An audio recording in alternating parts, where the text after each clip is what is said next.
from anybody.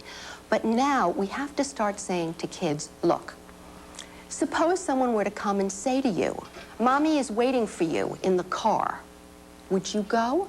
Ken Wooden offered some tips on how to teach children to trust their instincts. All right, I'm Uncle Kenny, and I'm always taking pictures, okay? Oh, I like that green shirt. Wonderful. And look at Mom with that red dress. Wonderful. All right, I'm paying you a sincere compliment. Now, I'm over at the house one night. No one's around. Mom and Dad's not around. And I say, tonight, I want to take pictures with all of your clothes off, okay? You felt funny, right? Did you feel funny, Mom? Where did you feel funny? Just in your gut. How many felt in the gut, right? In the gut. Very good. Yeah. 3 quick questions. If you heard a fire truck coming into your neighborhood at night, would you feel alarmed? Yes. What about a police car and a siren? What about an ambulance and a siren? Are you telling me you heard your own siren go off? Mm-hmm. Yes. Trust that siren. The children in our experiment came from different backgrounds. Drew Jenkins is growing up in inner-city Washington, while Debbie Beard and 7-year-old Patrick live in the suburbs of Virginia. But Ken Wooden said all children have to be prepared for such ploys as the car lure. All right, I'm driving, and I'm in this area, and I'm really hungry. I come to a stop, and I say, is there a McDonald's around here? Is there? Yes. And do they have the Big Mac? Mm-hmm. And the French fries? Yes. And the Coke? Yes. Can you give me directions, please? It's $2 on that. Here, I got you. Come in the car. You're in the car. Now, real quick, let me show you what you should have done. Stand up and take 2 giant steps backwards. Now, can I grab them? No. No? The lesson, pure and simple. If you feel very uncomfortable, just run. And run which way? Here's my car facing this way.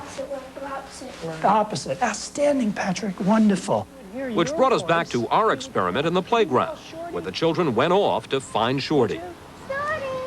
These kids were being good. They were being generous, they were being kind, they were helping a man who was looking for his puppy.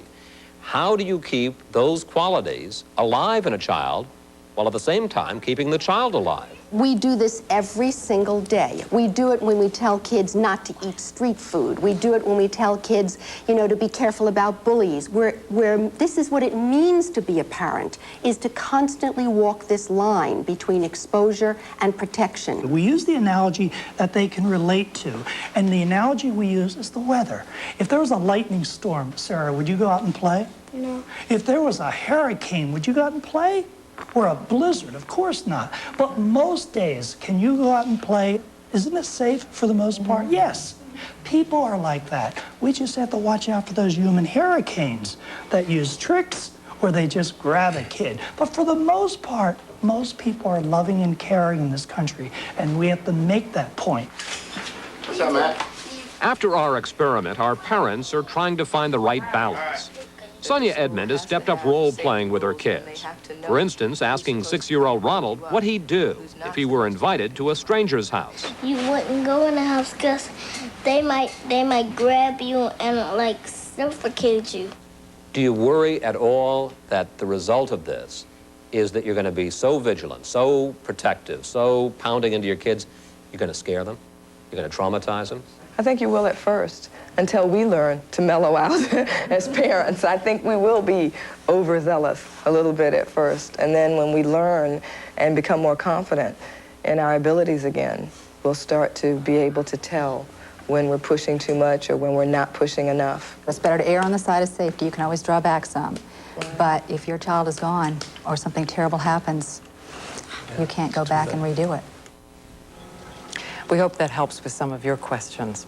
Ted Koppel joins us now to tell us what's on tonight's Nightline. Ted? Diane, on some nights, this man has to make the most difficult of decisions, the death penalty. It's a subject he agonizes over, and we'll tell you about it in an exclusive interview with Supreme Court Justice Harry Blackmun tonight. Diane? Thank you. And I am Diane Sawyer in New York, wishing all of you a good night. And you too, Sam Donaldson. Good night, Diane Sawyer. I am Sam Donaldson in Washington. Tomorrow in 2020, Barbara Walters' exclusive interview with Barbra Streisand. Join us again next Thursday evening for another edition of